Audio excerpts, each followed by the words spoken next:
Today we will discuss about the aerobic respiration in the living organism. सजीवामध्ये जे काही ऑक्सिश्वसन होतं त्याच्याबद्दल आपण आज या व्हिडिओमध्ये पाहणार आहोत. तर त्या एरोबिक रेस्पिरेशन मध्ये काल आपण किंवा लास्ट व्हिडिओमध्ये आपण एरोबिक रेस्पिरेशन साठी डेफिनेशन सांगितलं होतं. ते डेफिनेशन काय सांगत आपण त्या ठिकाणी the respiration which is occurred in the presence of oxygen that is called as a aerobic respiration. जे काही श्वसन ऑक्सिजनच्या मदतीने होतं किंवा in the presence of oxygen होतं त्यालाच आपण त्या ठिकाणी एरोबिक रेस्पिरेशन सांगतो. पण एरोबिक रेस्पिरेशन मध्ये काय होणार असेल मग?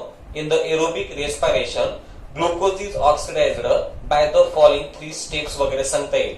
एरोबिक रेस्पिरेशन मध्ये जे काही ग्लुकोज आहे त्या ग्लुकोजचं काय होतं ऑक्सिडेशन वगैरे होणार असेल. ते ऑक्सिडेशन होण्यासाठी त्याच्यामध्ये 3 स्टेप आहेत. तर त्याच्यापैकी फर्स्ट स्टेप काय असतो आपण ग्लायकोलिसिस असेल. सेकंड स्टेप असेल जे की आपण त्याला ट्रायकार्बॉक्झिलिक ऍसिड सायकल सांगतो. आणि जे काही थर्ड वन स्टेप आहे जे की आपण त्याला इलेक्ट्रॉन ट्रान्सफर चेन रिएक्शन सांगतो. मग ह्या तिन्ही स्टेप पैकी आपण फर्स्ट स्टेप सांगणार आहोत. ते कोणते सांगतो आपण?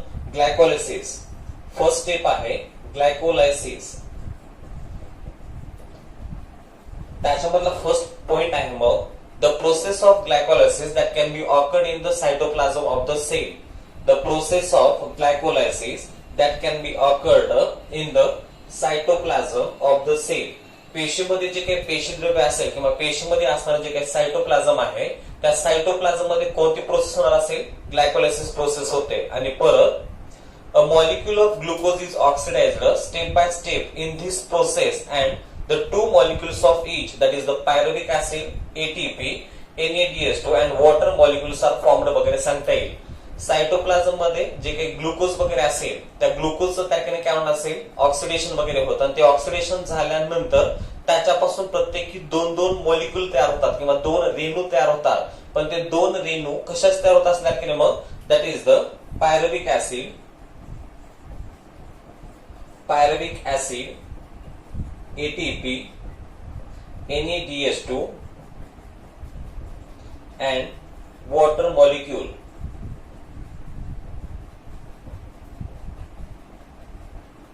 आपण पॉइंट काय सांगितलं? The process of glycolysis that can be occurred in the cytoplasm and the molecule of glucose is oxidised step by step in this process and the 2 molecules of each, that is the pyruvic acid ATP, NADH2 and water molecules are formed सांगितलं. Glycolysis नावाची जी काही प्रक्रिया आहे ते cytoplasm मध्ये होते. आणि परत जे काही ग्लुकोज आहे त्या ग्लुकोजचं ऑक्सिडेशन झाल्यानंतर त्याच्यापासून प्रत्येकी 2 मॉलिक्यूल त्या ठिकाणी तयार होतात. मध्ये कुठले तयार होत असतील? 2 molecules of pyruvic acid, 2 molecules of ATP, 2 molecules of NADH2 and the 2 molecules of water molecule वगैरे सांगता येईल. एटीपी आहे त्या एटीपी साठी आपण ॲडेनोसाइन ट्रायफॉस्फेट वगैरे सांगतो. ठीक आहे. नेक्स्ट पॉइंट आहे मग a molecule of pyruvic acid which is formed in this process are converted into the molecules of acetyl coenzyme A वगैरे सांगता येईल.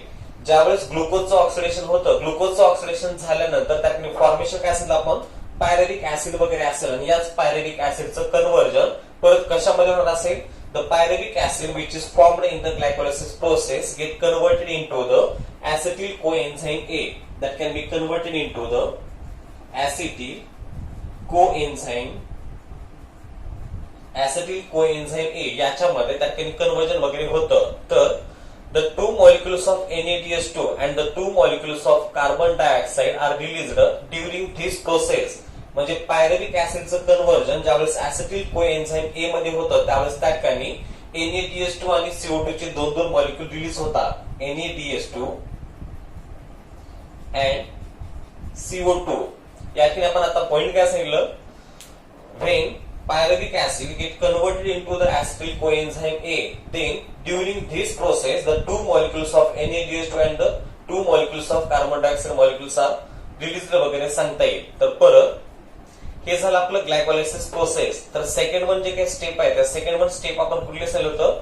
ट्रायकार्बॉक्झिलिक ऍसिड सायकल. सेकंड स्टेप आहे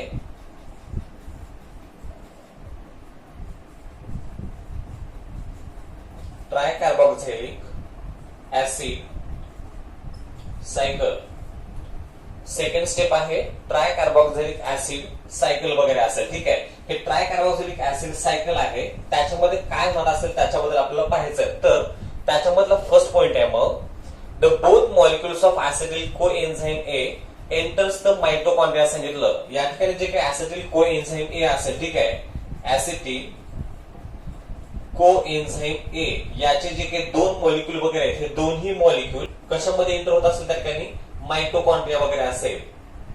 माइटोकॉन्ड्रिया आहे जे की आपण त्याला तंतू कणिका सांगतो आणि माइटोकॉन्ड्रियाचं आपण फंक्शन काय सांगतो, this provide the energy to the cell वगैरे. पेशीला ज्यावेळेस ऊर्जेची गरज असते त्यावेळेस ती ऊर्जा प्रोव्हाइड करण्याचं काम कोण करतं, माइटोकॉन्ड्रिया. त्याच्यामुळे आपण माइटोकॉन्ड्रियाला काय म्हणतो, power house of a cell वगैरे सांगतो. ठीक आहे, तर पॉइंट काय असेल आपण मग, both molecules of acetyl coenzyme A enters the mitochondria. या ठिकाणी जे काही ऍसिटिल कोएन्झाइम ए चे दोन मॉलिक्यूल तयार झाले होते, ते दोन्ही मॉलिक्यूल ज्यावेळेस हा ट्रायकार्बोक्सिलिक ऍसिड सायकल या स्टेप मध्ये येतो त्यावेळेस ऍसिटिल कोएन्झाइम ए चे मॉलिक्यूल कशामध्ये एंटर होतात, त्या ठिकाणी माइटोकॉन्ड्रिया मध्ये होतात. तर cyclic chain of a reaction called as a tricarboxylic acid cycle which is operated on it in the mitochondria वगैरे सांगितलंय. आणि जे काही चक्रीय अभिक्रिया वगैरे असेल त्या चक्रीय अभिक्रियेलाच काय म्हणतो आपण, त्या ठिकाणी ट्रायकार्बोक्सिलिक ऍसिड सायकल आहे, ते कशामध्ये होणार असेल, मग माइटोकॉन्ड्रिया मध्ये होतं. तर acetyl part of acetyl coenzyme A is completely oxidized through this cyclical process वगैरे सांगितलंय. आणि हे जे काही ट्रायकार्बोक्सिलिक किंवा जे काही टीसीएस सायकल वगैरे असेल, ते टीसीएस सायकल मध्ये काय असणार, सायक्लिक प्रोसेस आहे. त्या सायक्लिक प्रोसेस मध्ये acetyl coenzyme A, acetyl coenzyme A याचं त्या ठिकाणी ऑक्सिडेशन होतं आणि ऑक्सिडेशन झाल्यानंतर कुठला पार्ट रिमूव्ह होणार असेल, मग त्या ठिकाणी ऍसिटिलचा पार्ट वगैरे रिमूव्ह होतो. कशापासून होणार असेल, ऍसिटिल कोएन्झाइम ए पासून होतो. तर and the molecules of carbon dioxide, water, NaDH2 and the FADH2 are derived वगैरे सांगितलं.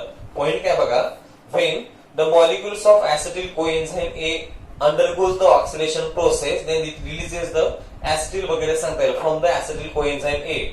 ज्यावेळेस ऍसिटिल कोएन्झाइम ए याचं ऑक्सिडेशन होतं त्यावेळेस या ऍसिटिल कोएन्झाइम ए पासून आपल्याला काय भेटणार असेल, ऍसिटिल वगैरे बघायला भेटतं. तर त्या प्रोसेस मध्ये आपल्याला परत त्या ठिकाणी नवीन मॉलिक्युल फॉर्मेशन झालेले बघायला भेटतात. ते मॉलिक्युल कुठले सांगतो आपण मग, carbon dioxide, carbon dioxide H2O असेल, carbon dioxide H2O, NaDH2, NaDH2 आणि आहे FADH2.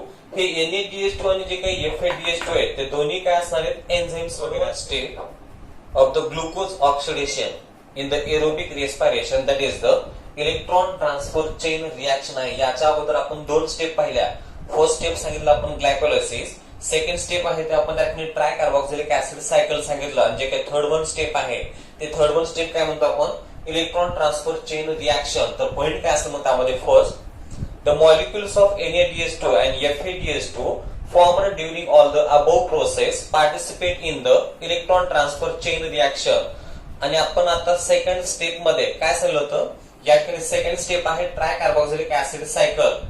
ज्यावेळेस ऍसिटिल कोएन्झाइम ए चं ऑक्सिडेशन होतं त्यावेळेस त्या ठिकाणी ऍसिटिल हा पार्ट वगैरे आपल्याला बघायला भेटतो. पण ज्यावेळेस ऍसिटिल कोएन्झाइम ए चं ऑक्सिडेशन होतं त्यावेळेस त्या ठिकाणी कुठले मॉलिक्युल्स तयार होतात सांगितलं, NaDH2 आणि FADH2 सांगितलं. किंवा जी काही ग्लायकोलायसिस प्रोसेस आहे त्या ग्लायकोलायसिस प्रोसेस मध्ये सुद्धा आपल्याला NaDH2 चे मॉलिक्युल वगैरे बघायला भेटतात. मग ह्या दोन्ही प्रोसेस थ्रू जे काही आपल्याला NaDH2 आणि FADH2 मॉलिक्युल तयार झालेले बघायला भेटतात, ते दोन्ही मॉलिक्युल कशामध्ये एंटर होतात, या इलेक्ट्रॉन ट्रान्सफर चेन रिएक्शन मध्ये एंटर होतात. तर ड्यू टू धिस, तर याच्यामुळे काय होणार असेल मग, due to this the three molecules of ATP are obtained from each NaDH2. आता जो काही प्रत्येक NaDH2 चा पार्ट असेल, NaDH2 च्या पार्ट पासून प्रत्येक आपल्याला काय बघायला भेटतात, 3 ATP मॉलिक्युल बघायला भेटतात. तर जे काही FADH2 आहे, FADH2 च्या प्रत्येक मॉलिक्युल पासून आपल्याला किती ATP बघायला भेटणार असेल, मग 2 ATP वगैरे बघायला भेटतात. तर beside ATP, water molecules are also formed in this reaction. आणि ATP च्या व्यतिरिक्त आपल्या याच्यामध्ये कुठले मॉलिक्युल बघायला भेटतात, वॉटर मॉलिक्युल वगैरे बघायला भेटत असतील. तर the electron transfer chain reaction is operated in the mitochondria only. हे जे काही इलेक्ट्रॉन ट्रान्सफर चेन रिएक्शन आहे, ते इलेक्ट्रॉन ट्रान्सफर चेन रिएक्शन कशामध्ये ऑपरेट होणार असेल, त्या ठिकाणी माइटोकॉन्ड्रिया मध्ये होते. जे की आपण त्याला काय सांगतो, तंतुमय. हा पॉइंट लक्षात ठेवा. Electron transfer chain reaction is operated in the mitochondria only. नंतर Thus, a molecule of glucose is completely oxidized in the aerobic respiration and the molecules of carbon dioxide and water are produced along with energy सांगितलं. जे काही aerobic respiration आहे म्हणजे काय ऑक्सिश्वसन असेल त्या ऑक्सिश्वसनामध्ये glucose मॉलिक्यूलचं काय होणार असेल कम्प्लिटली ऑक्सिडायझेशन होतं. ठीक आहे. एरोबिक रेस्पिरेशन मध्ये ग्लुकोज मॉलिक्यूलचं कम्प्लिटली ऑक्सिडायझेशन होतं तर त्याच्यापासून त्या ठिकाणी कार्बन डायऑक्साइड वॉटर वगैरे तयार होतं. फॉर्मेशन काय होणार असेल कार्बन डायऑक्साइड वॉटर मॉलिक्यूल आणि याच्या सोबतच काय होणार असेल त्या ठिकाणी एनर्जी वगैरे रिलीज होते. मग या प्रोसेस साठी आपण रिएक्शन किंवा केमिकल रिएक्शन काय सांगू शकतो.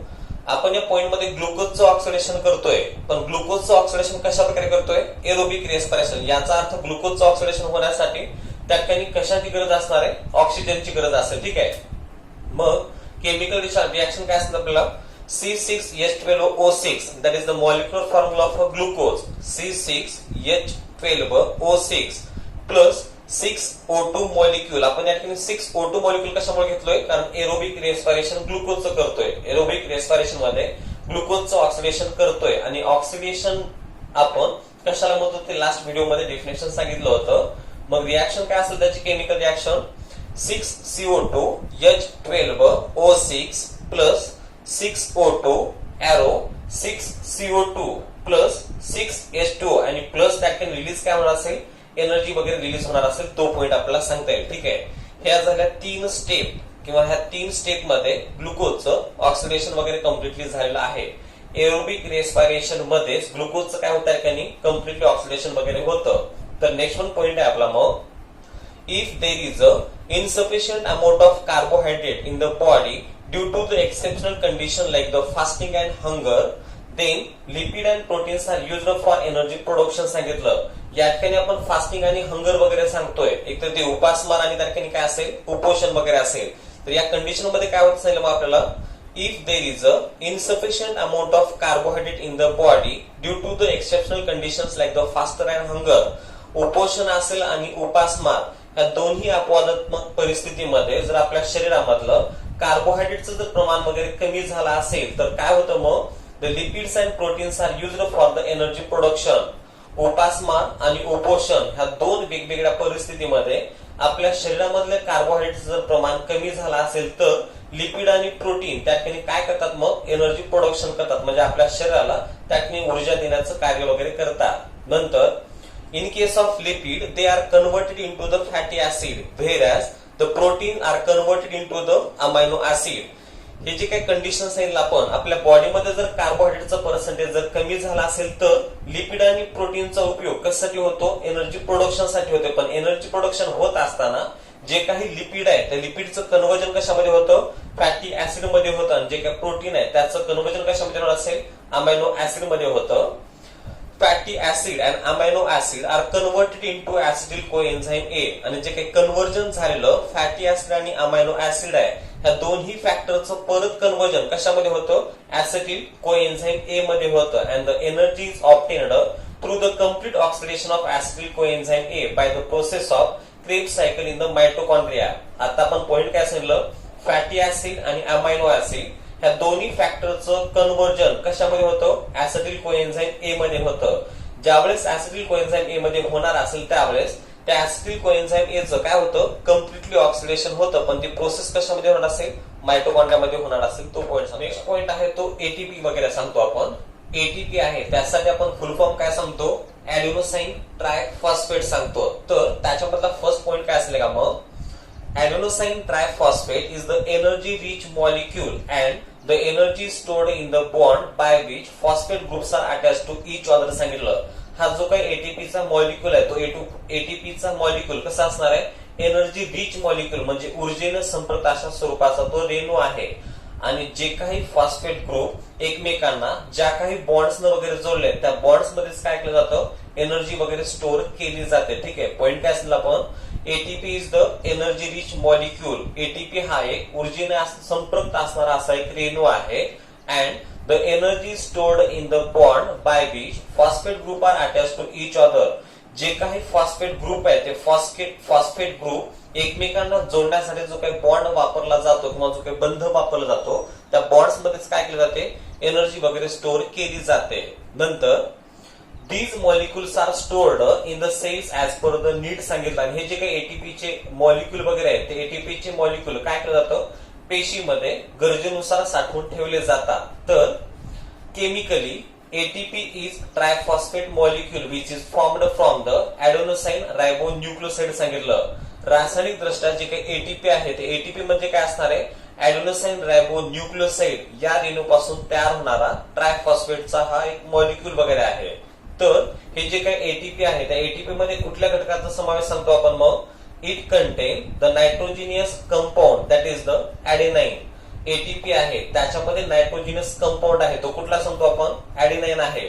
सेकंड फॅक्टर कुठला कंटेन आहे त्यामध्ये, पेंटोज शुगर सांगतो. पेंटोज शुगर म्हणजे कोणता असणार आहे, रायबोज वगैरे असेल. आणि थर्ड वन जो काही फॅक्टर असेल तो कुठला असणार आहे, 3 फॉस्फेट ग्रुप. त्याच्यामध्ये 3 फॉस्फेटचे ग्रुप आहेत. हे स्ट्रक्चर आपल्याला खालच्या डायग्राम मध्ये म्हणजे 3.3 या डायग्राम मध्ये दाखवलंय. ऍडेनाइन दाखवलं, रायबोज असं परत त्या ठिकाणी काय असणार आहे, 3 फॉस्फेट मॉलिक्यूल. या ज्यावेळेस त्या ठिकाणी यांचा ग्रुप वगैरे तयार होतो त्याच वेळेस त्या ठिकाणी फॉर्मेशन काय होणार असेल, एटीपी वगैरे तयार होतं. मग as per the need energy is derived by the breaking the phosphate bond of ATP सांगितलं. त्या एटीपीच्या स्ट्रक्चर मध्ये जे काही 3 फॉस्फेट ग्रुप आहे याच्यामध्ये असणारे जर बॉन्ड आपण ब्रेक जर केलं तर त्याच्यापासून काय रिलीज होणार असेल, एनर्जी वगैरे रिलीज होतं.